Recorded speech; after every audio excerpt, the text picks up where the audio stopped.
I talk too much, don't I?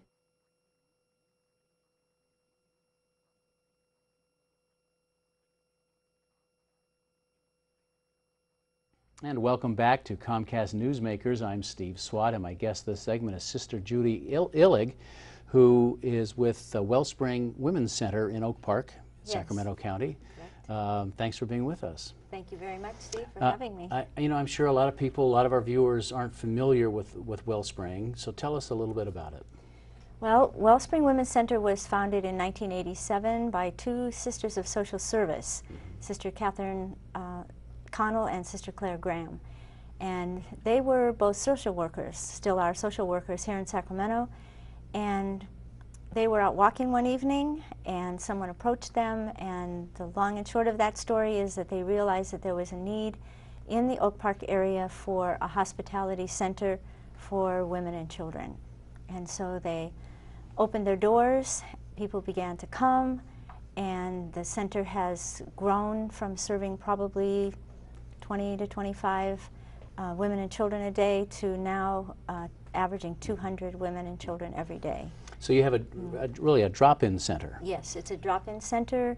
We provide respite and services based on hospitality with dignity and love. For example, what are some of the services? And we should say that these are primarily for low-income women and children who just maybe need a place to go for a while. That's right. And actually, we have no criteria, so any woman, any child is welcome. Okay. But we do serve a very nutritious breakfast every morning.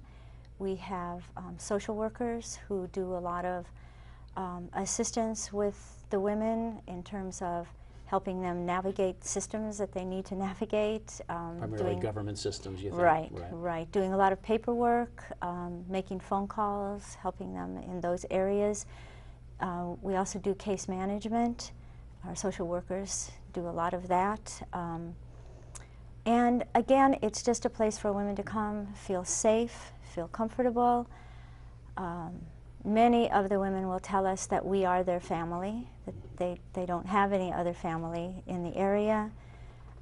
Maybe they've been somehow disconnected from their families, and we've been able to help many of the women reconnect, also work to have their children brought back to them if that has been an issue in their lives.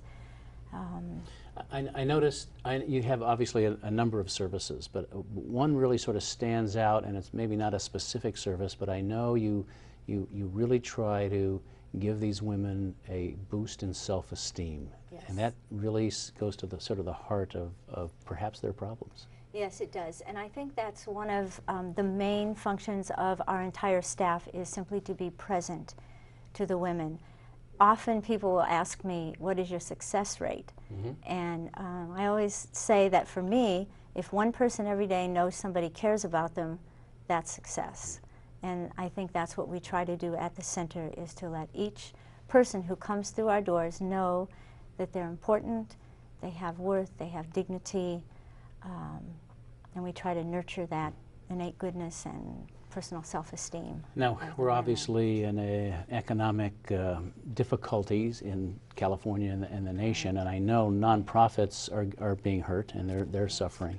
But I do know that you do have a space for volunteers. Yes. I mean, and you have a need for them. Yes, we do. We have a myriad of ways that people can get involved with Wellspring and with our guests. And from volunteering on a daily basis, perhaps once a week, once a month, helping to prepare a meal, to serve the meal, work in the kitchen. We have a wonderful children's corner where a lot of people like to come and spend time. Great. Well, we're out of time, but thank you very much for coming by and talking about Wellspring, and best of luck to you. You are very welcome, and thank you for having me. It's our pleasure also. And thanks to our viewers for watching Comcast Newsmakers. I'm Steve Swat. We'll see you next time.